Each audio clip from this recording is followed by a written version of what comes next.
Okay, this video is going to be quick. The difference I was talking about is that for these group tables for group one, group two, group four, etc.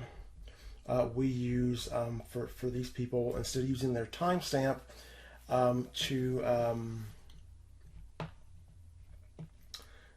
calculate the join date, we use a metric called start time, which in some cases will be the exact same as the timestamps. I'll show you here.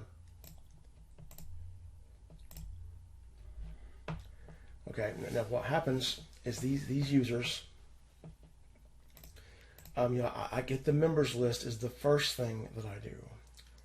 Now, once I've got the members list, the old UI, Facebook's old UI had a timestamp embedded, so I'll get that. The newer members list do not have a timestamp embedded, so I calculate the timestamp based on the join date string. So when all I'm doing is going to the members tab on the groups and getting the members list, I have a timestamp for everyone. What happens though is that after I've gathered my members list and I start loading posts into my database, there'll be new users that pop up. There'll be people that were members of the group back in 2012 that have left. They're no longer on the members list, but they've got posts, or they've made comments, or they've made comment replies. And in those posts, Facebook source HTML for the post that contains the post text, the comments, the comment replies. They do not give a timestamp for the user's join date. They give a timestamp for when the post or the comments or the comment reply was made. So what I do on my user stats table is I go through their posts, I go through their comments, I go through their comment replies, and I find what's the first post they made, what's the last post they made, what's the first comment, etc. First comment, last comments, first comment reply, last comment reply, and all of those, the ones that are first will get consolidated into this first activity. That this first activity will be the earliest date that they made a comment, a post, or a comment reply. It'll be the earliest of those three, which you'll see over here. I've got first post, first comment, first, and I call comment replies, as I explained before, I believe. I call comment replies, I call those sub-comments. And so for the people that we have a timestamp, their start time will typically be the same thing as the timestamp. And so here, we'll mark this row right here. We see the first row, we've got a timestamp that ends in, looks like 2069 if I'm reading that right. Okay, and you'll see that this person's start time is exactly the same as the timestamp. That typically when we have a timestamp, that's what we use. However, you notice this person here that we highlighted, we don't have a timestamp, so we have to estimate this person's join date by the time they made their first post, their first comment reply, etc. And that'll be used to make the graphs. Okay, so that's the only difference on these graphs for the for group two, group two daily members, group one daily members, group four daily members, etc.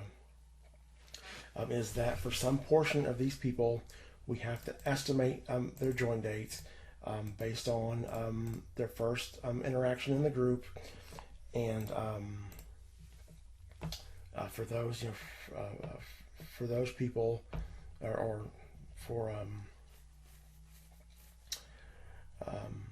the fact that those people exist. I'm sorry. The fact that those people exist is why we have to use the start time column instead of the timestamp column. And so that's that. I don't think there's anything else really to explain. I guess other than to say it doesn't really affect the accuracy of the data in terms of who's in the scam era, who's not. It may throw off the cumulative members count somewhat. But say for instance, I go in August of 2020, I get a members list for a group. Okay. And this group two, this started out as a members list for autism and family support. Where this started out, I had a members list for autism and family support.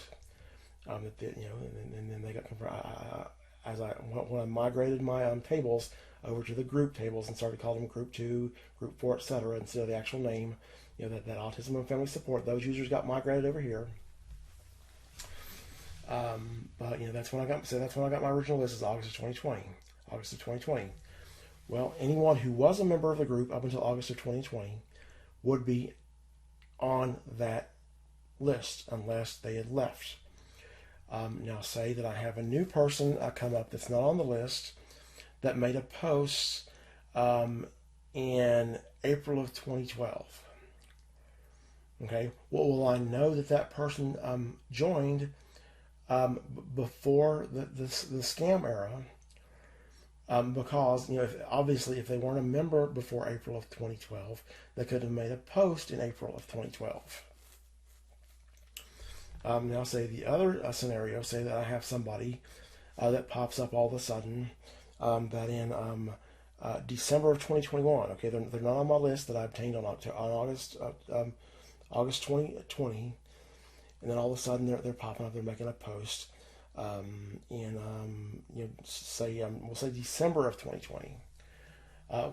We know that this is a post-scam era user because had this person been a member of the group before August of 2020, he or she would be on my list, and that's that for this.